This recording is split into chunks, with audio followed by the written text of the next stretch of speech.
여기 계신 분들과 함께 인사하겠습니다. 선한 목자를 사모합시다 하고 인사하겠습니다.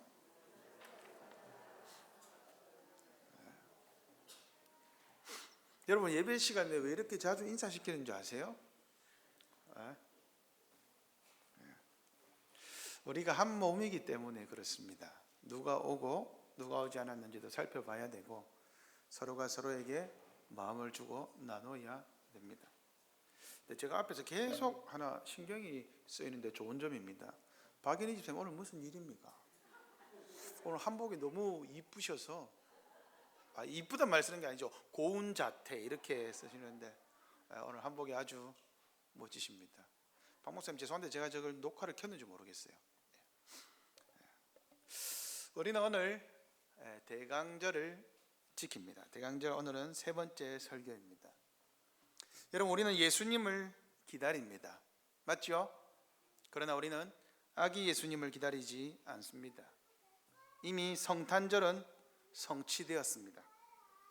우리는 성탄절을 기념하지 않습니다. 성탄절을 말하는 것은 예수님이 이 땅에 아직 오시지 않은 것처럼 살지 말자라는 의미입니다. 예수님은 이미 오셨습니다. 성탄은 성취되었습니다. 죽음을 정복하셨고 영광 가운데 부활하시어 하나님 보좌 우편에 앉아 계십니다. 그리고 다시 이제 구름을 타고 세상에 오실 일만 남았습니다. 그러나 아직 예수님이 오시지 않은 것처럼 우리 삶에 아무런 영향을 미치지 못하는 것처럼 생각하거나 그렇게 사는 것은 이미 성탄절 밖에 있습니다.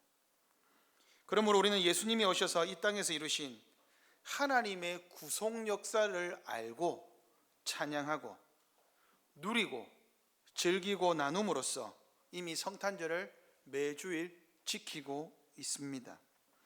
예수님이 오늘 우리에게 아무런 영향을 미치지 못한다면 성탄절은 이미 이루어졌고 그 능력도 선포되고 있는데 그것을 나만 모르고 살아가는 어리석은 자와 같습니다. 오늘은 에스겔의 예언을 통해 예수님의 오심에 대해서 한번 생각해 보려 합니다. 에스겔은 주전 597년, 초등학생, 유초등부 너희들 갈수록 그림이나 표현이 부실해지고 있어. 자, 설교 내용을 잘 들어주시고, 그림이 갈수록 다들 옆에 있는 사람들 보고 그리더라. 요한이 오케이, 창조적인 거 요구합니다. 간식 질도 낮춰버린다.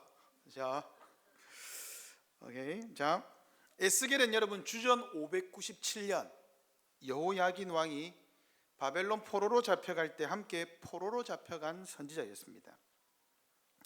에스겔은 주전 593년에서 571년까지 여호와의 말씀을 전했습니다. 그러니까 에스겔은 포로로 잡혀갈 때는 선지자가 아니었습니다. 에스겔은 제사장이었습니다. 그리고 포로로 잡혀갔을 때 하나님이 에스겔을 부르는 사건이 등장합니다. 하나님이 떠났다, 이스라엘을 떠났다는 것을 어떻게 알죠? 에스겔의 환상 중에 나오는데 하나님의 영광이 성전에서 떠납니다.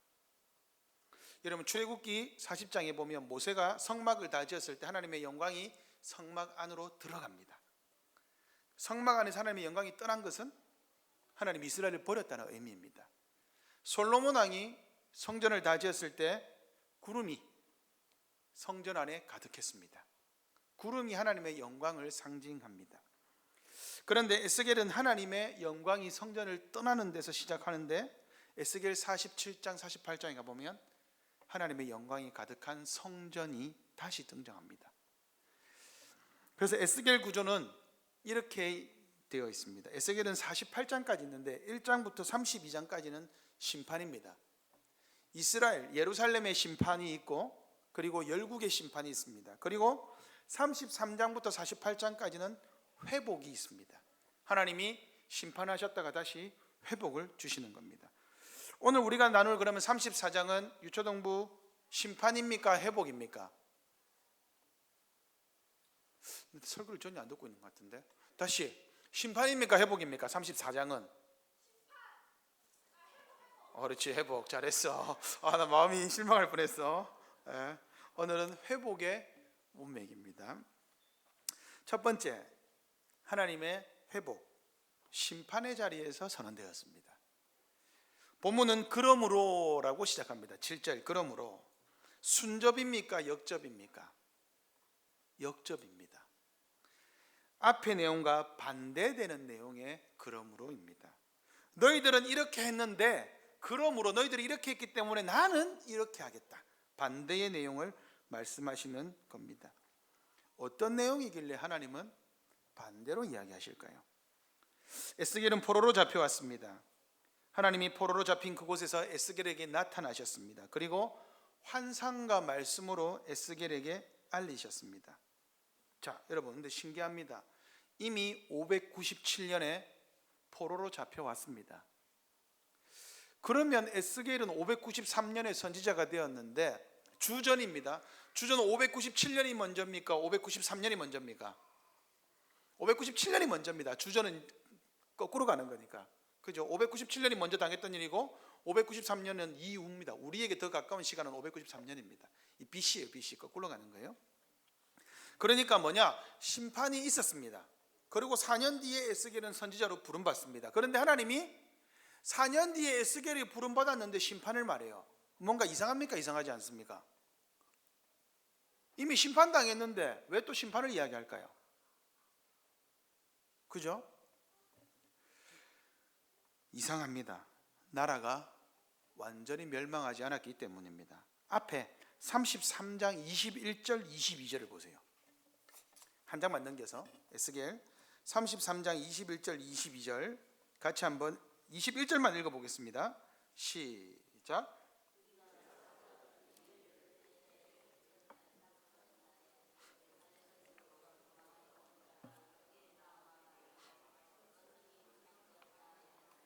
아멘. 보십시오. 예루살렘은 지금 멸망했습니까? 멸망하지 않았습니까? 멸망하지 않았습니다. 바벨론 포로로 3번에 걸쳐서 잡혀갔습니다. 에스겔은 597년에 잡혀갔는데 그로부터 12년째 되는 해, 그러니까 11년 후에 지금 예루살렘이 완전히 망했다라는 거예요. 이제 예루살렘 성이 완전히 망했습니다. 586년에. 여러분, 포로로 3번 잡혀갔고 포로 기한도 3번에 걸쳐서 이루어집니다. 그러니까 이스라엘 백성들이 포로로 잡혀온 지 12째 해가 되었다라는 말은 포로로 잡혀와서 뭣하고 있었다는 거예요? 597년에 포로로 잡혀와 있을 때에도 이스라엘 백성들은 무엇을 기대했습니까? 다시 회복을 기대하고 있었습니다. 하나님이 우리를 멸망시킬 리가 없다. 왜? 하나님 우리를 약속하셨기 때문에. 여러분, 예레미야 선지자가 왜 핍박받았습니까? 야, 하나님이 우리에게 언약을 주셨고 하나님이 우리를 사랑한다 말씀하셨는데 너는 왜 멸망을 예언하냐? 그 네 말은 거짓말이야. 그래서 예레미야를 엄청나게 핍박했습니다. 누가 맞습니까? 예레미야 혼자 맞았고 나머지는 다 틀렸습니다. 왜냐하면 평안이라 평안이라 평안이다. 하나님이 우리에게 평안을 주신다. 하나님 우리에게 평안을 약속하셨다. 그러니까 너는 거짓을 예언하면 돼? 안 돼? 안 된다라는 거예요. 그런데 그 말이 여전히 남아 있었습니다. 바벨론의 포로로 잡혀갔음에도 불구하고 이스라엘 백성들은 아니야, 아직 예루살렘 성이 멸망하지 않았다라는 것은 하나님이 예루살렘에 계셔. 그래서 예루살렘에 계신 하나님이 우리를 다시 예루살렘으로 회복시켜서 인도하실 거야. 하나님 능력 있어. 기도하면서 기대하면서 막 지냈습니다. 그런데 586년에 예루살렘에서 도망온 사람이 바벨론까지 와서 뭐라 그럽니까? 망했어요. 예루살렘이 이제 완전히 망했습니다. 그러면 그때 바벨론 포로로 잡혀있는 사람들의 마음이 어땠을까요? 완전히 내려앉았을 것입니다. 이제 소망이 없구나. 하나님이 우리를 지키시는 분이라고 믿었는데 하나님이 우리를 구원하지 않았다. 어떻게까지 생각했겠습니까? 하나님이 우리를 떠났다. 심한 사람들은요, 하나님 죽었다. 또 어떤 사람들은요, 하나님은 원래 없었어. 그렇게 생각하지 않았을까요? 한 줄기의 촛불과도 같은 마지막 희망의 빛마저 꺼졌습니다. 포로로 잡혀 있는데 이제 다시는 돌아갈 수 없다. 완전히 망했다. 여러분, 고대에는요, 전쟁에 이기고 지는 것이 신들의 역량이었습니다. 사람들의 마음에 하나님이 바벨론의 신보다 약하구나라고 생각했을 것입니다. 그래서 포로 귀환할 때 안 돌아온 사람들이 많았습니다. 이제 하나님이 완전히 졌고 바벨론의 신이 이겼다. 여러분 같으시면 어떻겠습니까? 최후의 보루라고 여기고 한 줄기의 마지막 빛을 기대하며 살았는데 그 빛이 완전히 꺼졌을 때 여러분 다시 하나님을 바라보고 이겨낼 수 있을까요? 하나님의 말씀이 틀렸다라고 판명이 났는데요. 하나님이 죽은 것 같고 우리를 버린 것 같은 바로 그때 하나님은 다시 말씀하십니다. 그러므로 여호와의 말씀을 들을지어다. 그러므로 라고 오늘 본문은 시작합니다. 너희들이 망한 것은 내가 약해져서도 아니고 내가 너희들을 구원하지 않았어도 아니다. 너희 목자들 때문이다. 하나님의 말씀을 너희가 어겼다. 내 말에는 심판도 있는데 너희들이 그 경고를 받지 않았다. 그러므로 내가 다시 이야기한다. 그러므로 다시 마음을 낙심하지 말고 여호와의 말씀을 들으라 라고 하는 겁니다. 하나님이 구원을 선포하시는 그때에 우리의 모습이 어땠습니까? 이스라엘의 모습이 어땠습니까? 노략거리가 되었습니다. 들짐승의 밥이 되었습니다. 비참한 현실입니다. 아무나 와서 툭툭 건드리고 그 누구도 나를 돌아보지 않고 욕하고 비방하고 수군거리고 조롱하고 이것이 이스라엘의 현실입니다. 16절에 보십시오. 어떻게 나타납니까? 우리 16절 같이 한번 읽어보겠습니다. 34장 16절 시작.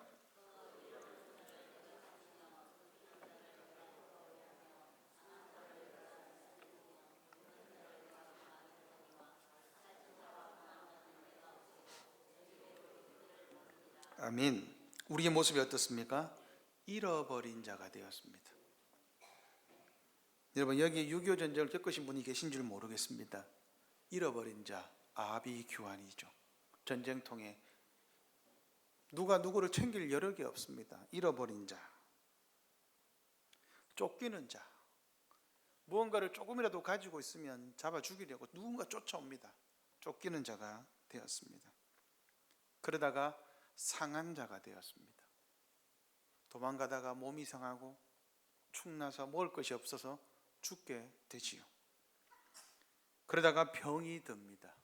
좋지 않은 환경에서 잘 먹지도 못하는데 따뜻한 밥이 어디 있습니까? 쫓기는 자가 되었습니다.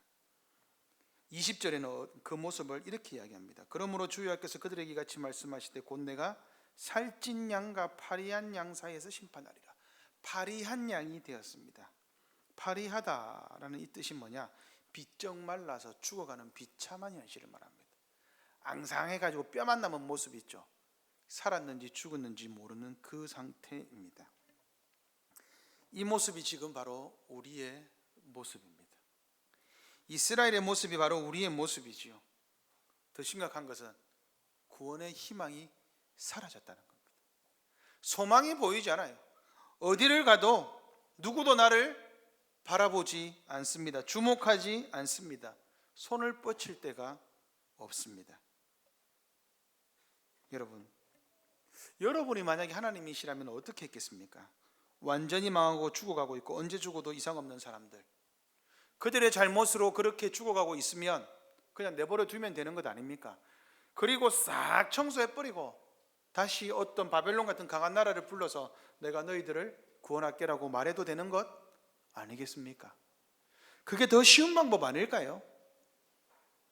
그런데 바로 그때 하나님은 어떤 희망도 없고 어떤 소망도 없고 어떤 기대도 할 수 없는 바로 그때에 하나님이 내가 너희들을 찾겠다, 내가 너희들을 먹이겠다, 내가 너희들을 회복시키겠다. 내가 너를 고쳐주겠다 하고 하나님이 다시 약속을 주시는 것입니다. 아담과 하와를 우리가 지난주에 살펴보았듯이 멸망의 자리에 섰을 때 하나님이 그때 구원을 베풀겠다는 약속을 하셨습니다. 하나님이 그 약속을 지금도 기억하고 계신 것이죠. 인간은 하나님의 약속을 잊어도 하나님은 구원의 약속을 잊지 않으십니다. 구원을 기대할 수 없는 그때 하나님은 아담과 하와에게 약속하셨던 그 약속을 기억하시고 지금 이스라엘을 다시 찾아오십니다. 이스라엘은 하나님이 주신 약속을 버렸고 무시했으며 다시 죄와 사망의 자리로 돌아갔습니다. 그러나 그때도 하나님은 자기 백성을 기억하셨습니다. 내가 구원을 주겠다. 다시 약속해 주십니다.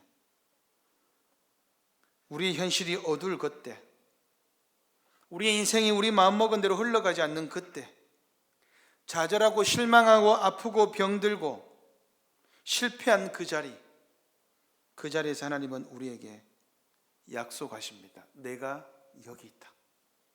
내가 너를 먹이겠다. 내가 너를 돌보겠다. 내가 너를 살펴주겠다. 주님 약속하십니다.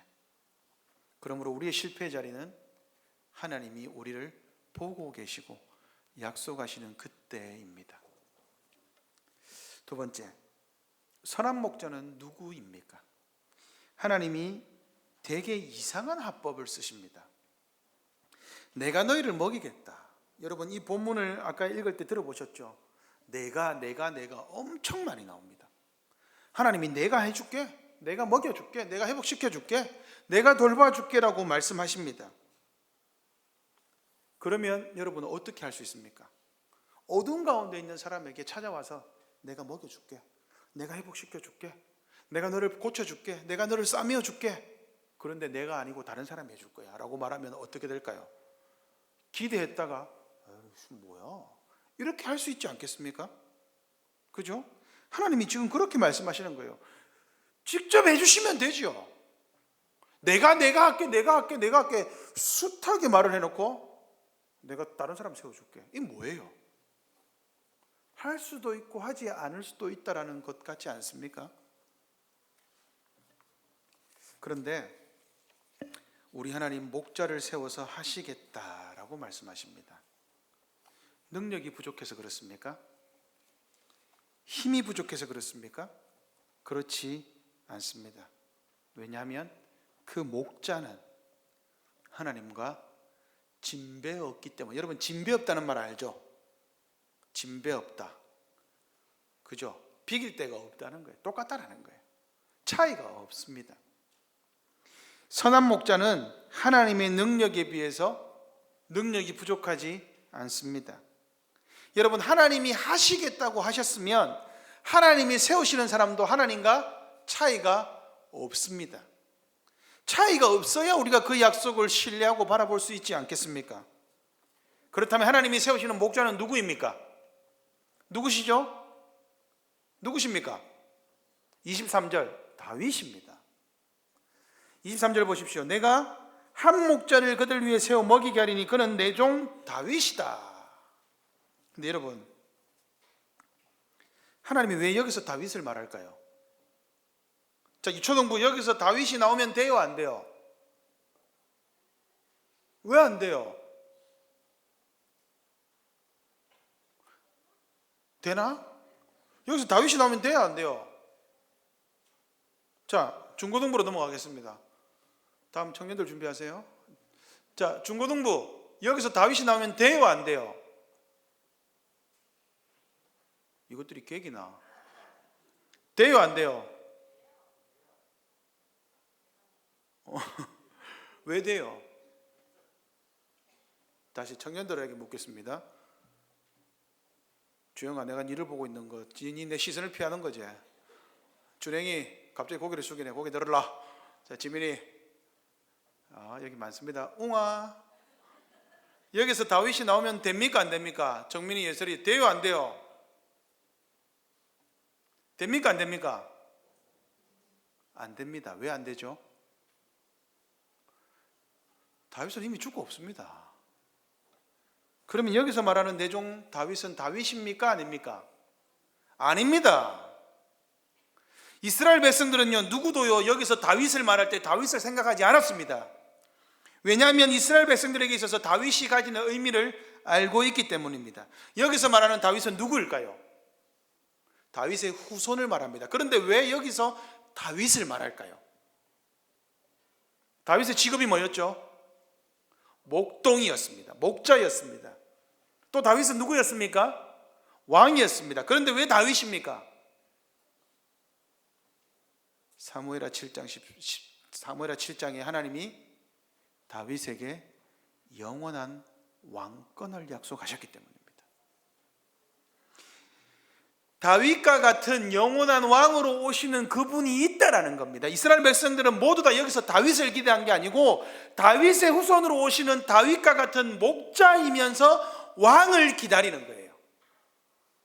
여기서 말하는 이 목자가 누군지 이스라엘 백성들은 다 알았습니다. 시편 23편 여호와는 나의 목자시니, 여호와 하나님이 목자라는 걸 알았습니다. 그러므로 이스라엘 백성들은 여기서 다윗을 실제 다윗이라고 여기지 않았습니다.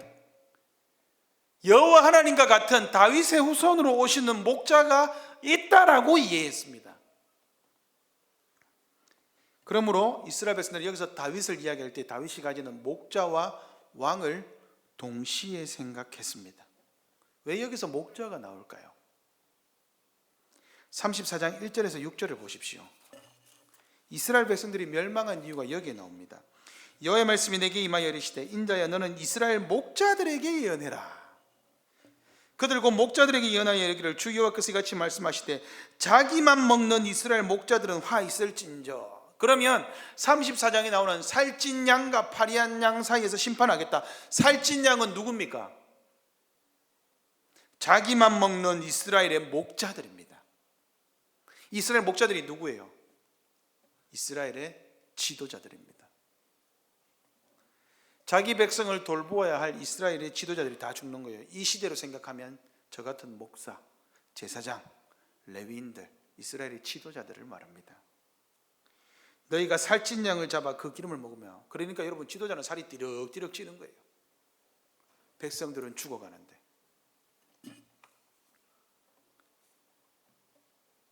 여러분 양은 흩어져서 살 수 있습니까? 없습니까?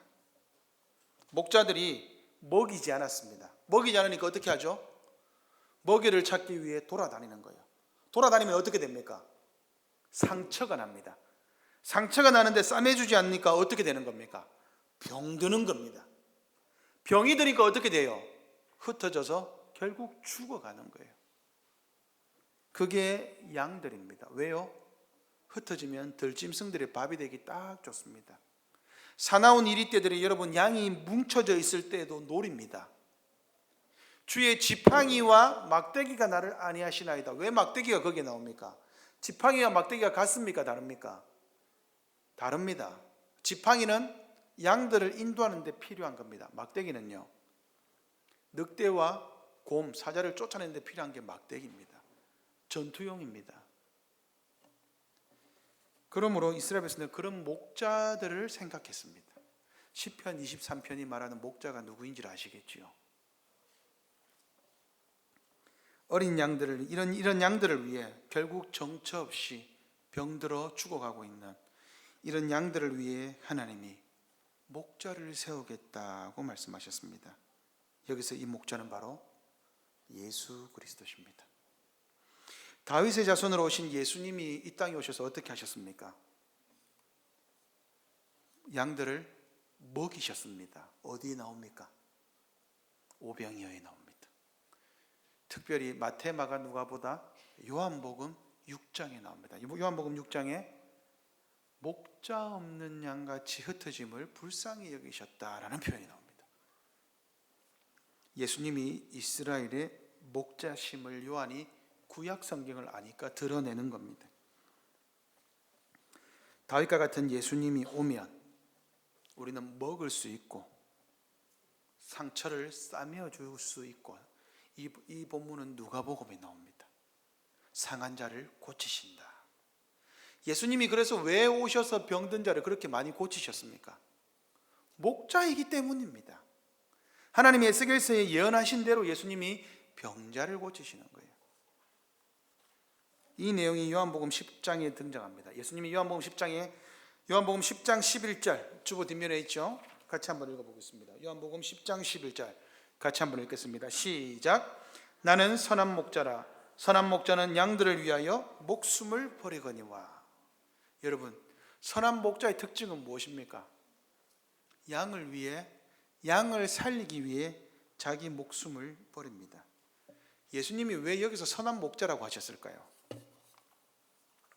에스겔서에서 말하는 목자가 바로 그 선한 목자이기 때문입니다.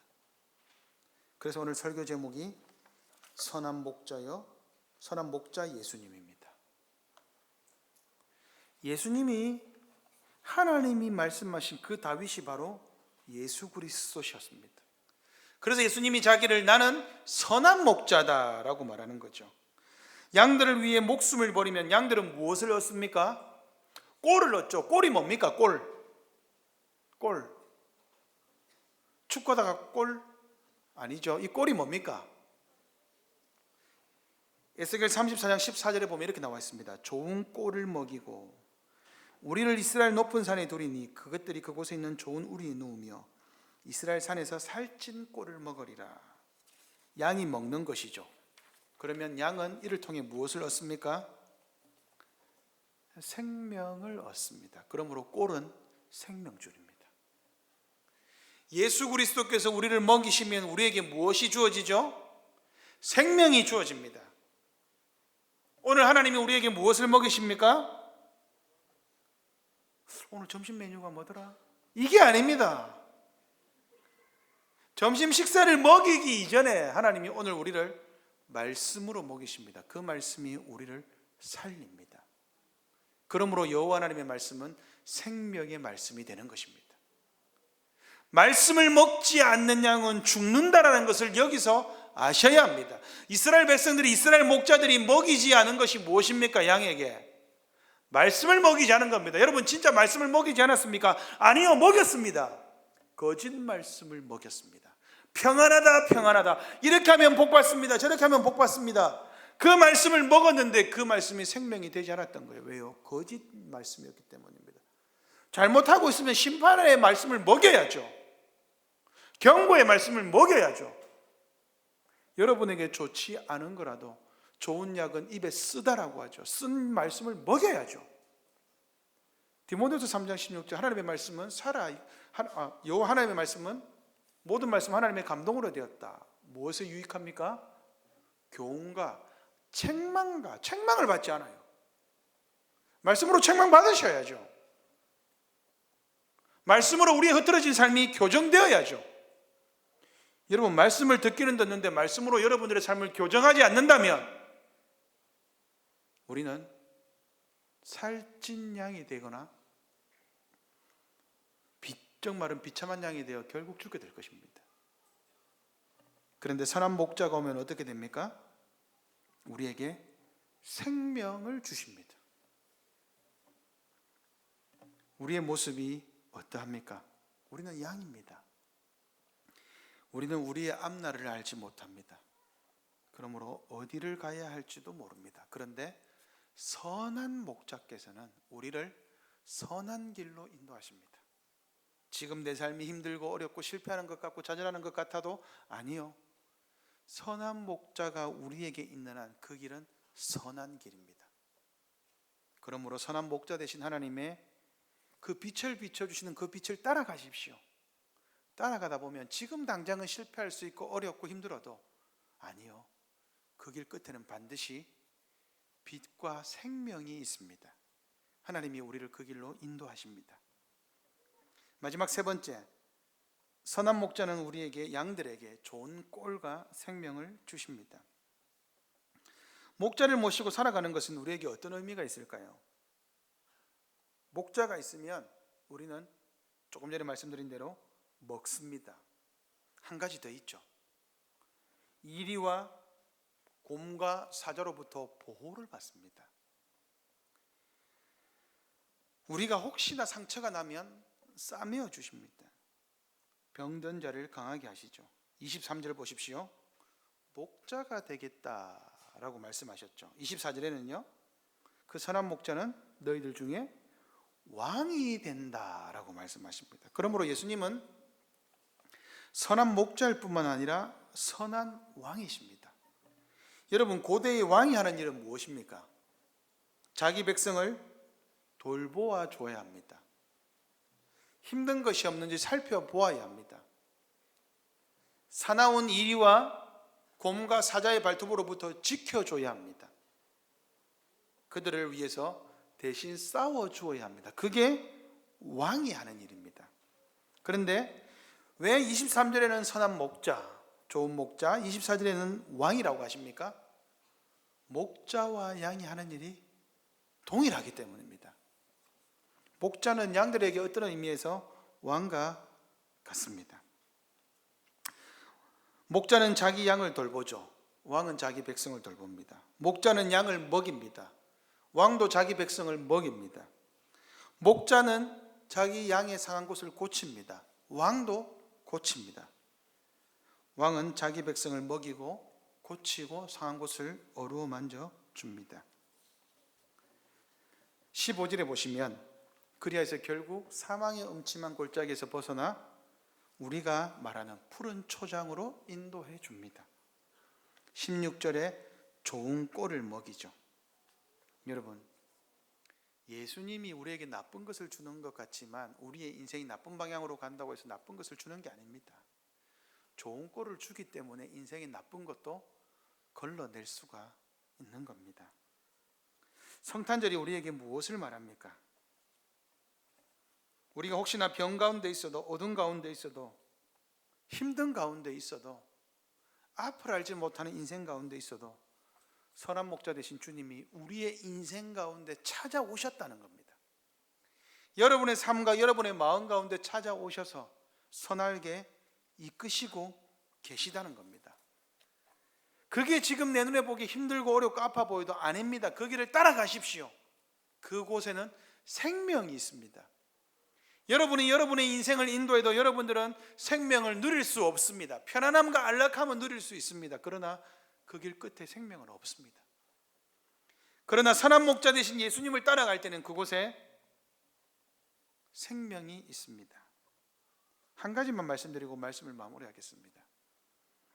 하나님이 목자 되시겠다 하셨습니다. 왕이 되시겠다 하셨습니다. 그러면 하나님이 누구를 대적해야 합니까? 양들을 지키기 위해서. 오늘 본문을 따르면 하나님이 누구를 대적해야 하죠? 이스라엘의 원수인 바벨론을 대적해야 되는 거 아닙니까? 그런데 하나님이 누구를 대적하십니까? 거짓 목자들을 대적합니다. 왜 그럴까요? 거짓 목자가 무엇이죠? 바벨론이 이스라엘을 멸망시킨 게 아니라 거짓 목자들이 이스라엘을 멸망시켰다는 게 여기서 비로소 드러나는 겁니다. 하나님의 말씀을 전해야 될 거짓 목사들이 거짓 말씀을 전하자 이스라엘이 멸망했습니다. 여러분, 우리가 거짓 말씀을 좋아하고 편안한 말씀만을 좋아하면 교회가 망할 수 있습니다. 경고하는 거예요. 여러분이 왜 목사를 위해 기도해야 됩니까? 저와 박 목사를 위해서 왜 기도해야 될까요? 거짓 말씀을 전하면 큰일 납니다. 그죠? 여러분, 그래서 목사를 위해서 기도하는 거예요. 목사를 위해 기도하지 않으면 큰일 납니다. 목사가 자기 마음대로 가면 거짓 목사가 되는 거예요. 그게 누굽니까? 하나님의 원수입니다. 하나님이 바벨론을 대적하겠다 말하지 않고 거짓 목자들을 대적하겠다 말합니다. 그러면 여러분, 우리는 여기서 무엇을 알 수 있습니까? 내 안에 있는 거짓 말씀과 대적해야 된다는 것을 알 수 있습니다. 내가 좋아하는 말씀, 내 길을 간지럽게 하는 말씀, 나를 편안하게 내가 보기에 받아들일 수 있는 말씀만 받아들이면 그것이 거짓 말씀이 될 수 있습니다. 내가 싫어도 하나님의 말씀이고 강단에서 선포되는 말씀이면 아멘으로 받는 거예요. 그렇지 않으면 우리는 생명을 잃을 수가 있다는 것을 기억하셔야 합니다. 그러므로 우리의 상황과 우리의 외부의 요소들이 우리를 진짜로 힘들게 하는 것이 아니라 내가 따라가는, 내가 굳게 믿고 있는, 나에게 평안을 줄 거라고 있는 그 잘못된 것들이, 잘못된 신념이, 잘못된 기복신앙이 나를 거짓으로 인도하고 있는 것은 아닌지 항상 살펴보아야 합니다. 혹시 우리는 주님이 아니라 내가 주님이라고 믿고 있는 그 돈을 따라가고 있는 것은 아닙니까? 환경을 따라가고 있는 것은 아닙니까? 그러면 우리는 갈수록 우리의 영적으로 우리는 파리한 양이 됩니다. 그러면 어떻게 하느냐? 교회로부터 점점 멀어집니다. 하나님의 말씀으로부터 멀어지는 것과 교회로부터 멀어지는 것은 같이 갑니다. 따로 가지 않습니다. 여러분, 분쟁이 생기는 교회들 한번 잘 생각해 보십시오. 그 교회 성도들이 점점 죽어가고 있는 것을 보게 될 겁니다. 말씀을 찾아서 유튜브를 이리저리 헤매이죠. 교회가 주는 말씀을 절대로 받지 않습니다. 분쟁이 있고 신뢰를 이미 잃어버렸습니다. 그러다 보면 그 양들이 각자 이리저리 방황하다가 떠납니다. 그러면 어떤 양들은 그대로 가나안 성도가 되어버립니다. 여러분, 가나안 성도란 말은 틀렸습니다. 가나안 성도가 아니라 그냥 불신자가 되는 거예요. 그러다 그냥 죽는 겁니다. 우리 주님은 온 세상의 왕으로 오셔서 우리를 지키고 보호하시고 좋은 목자로서 우리를 먹이고 계십니다. 여러분들의 영은 지금 살찌고 계십니까? 좋은 말씀을 먹고 그 말씀을 내 마음에 적용함으로써 건강해지고 계십니까? 여러분, 내 육체는 후패해지나 날이 갈수록 부패해 간다, 약해진다. 그러나 내 영은 날로 날로 건강해진다 했습니다. 여러분, 그렇습니까? 사랑하는 성도 여러분, 진정한 양식을 주시고 좋은 꼴을 주시며 생명을 주시며 우리를 진정으로 푸른 초장으로 인도하시는 예수님께 오십시오. 그분을 선한 목자로 인정하고 그분만을 따라가십시오. 예수님 지금도 우리를 위한 선한 목자이시요 좋은 왕이십니다. 진정한 선한 목자를 기다리며 만나며 따라가는 성탄이 여러분들의 인생에 가득하길 바랍니다. 성탄의 주님 지금도 우리를 위한 선한 목자 되십니다. 아멘. 우리 말씀을 기억하며 우리 말씀에 찬송가 569장으로 화답하겠습니다. 찬송하며 준비한 예물 하나님 앞에 봉헌하겠습니다. 569장입니다.